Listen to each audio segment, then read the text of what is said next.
So, U.S. Secretary of State Marco Rubio was at the Munich Security Conference and was asked about the Ukraine-Russia peace deal.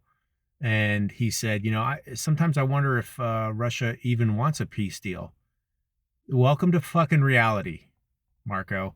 Um, let me fill you in a little bit. Russia does not want a peace deal because they don't want the peace deal that has to do with them not getting more territory from Ukraine. They want what they want, and they will not let Ukraine keep the territory they've got. They don't want international security troops in there, and they won't settle for anything less. And this is Putin, right? So they do not want to end to it, and that's why they're bombarding the power infrastructure over and over of Ukraine, leaving hundreds of thousands of people out in the cold because they don't want a deal. And here's the thing is we didn't even need to be in this position. We had the ability to end Putin. We had the ability to end that guy. We were using 5% of our defense budget to take out 50% of their combat capability. And this is 2 years ago. It's even worse now, right?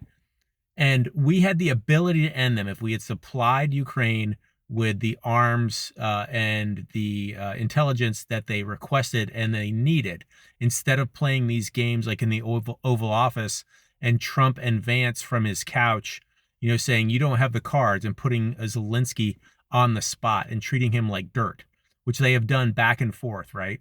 Trump wants to be this king of all deals and say, look what I did.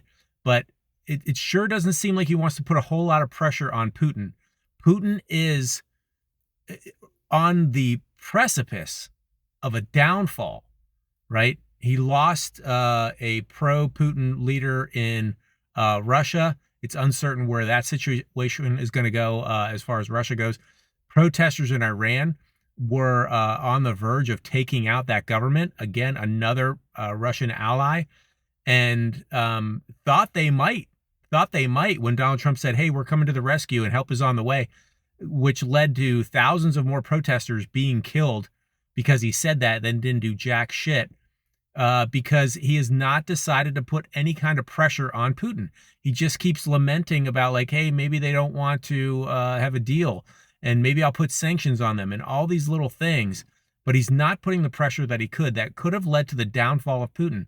The economic situation is a shit show in Russia.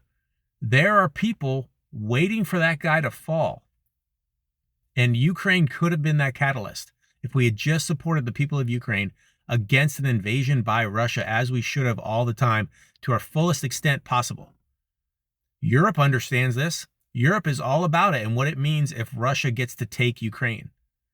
And they're fully behind it. And now they're consolidating to become an even stronger power, which I think is great for Europe, right? And in the long run will be absolutely fucking fantastic. And the United States, because of Donald Trump and the current Republican Party, is failing. We are failing to be a force in that.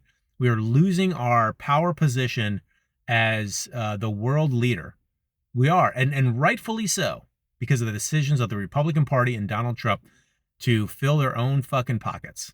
We're watching China, establish all these relationships and stronger relationships with countries, including Europe, because we are failing and throwing tariffs on everybody to help make up for the trillions of dollars of tax cuts that we are giving the rich and elite. Taxing our own citizens, United States government taxing our own citizens to the tune of $287 billion, right?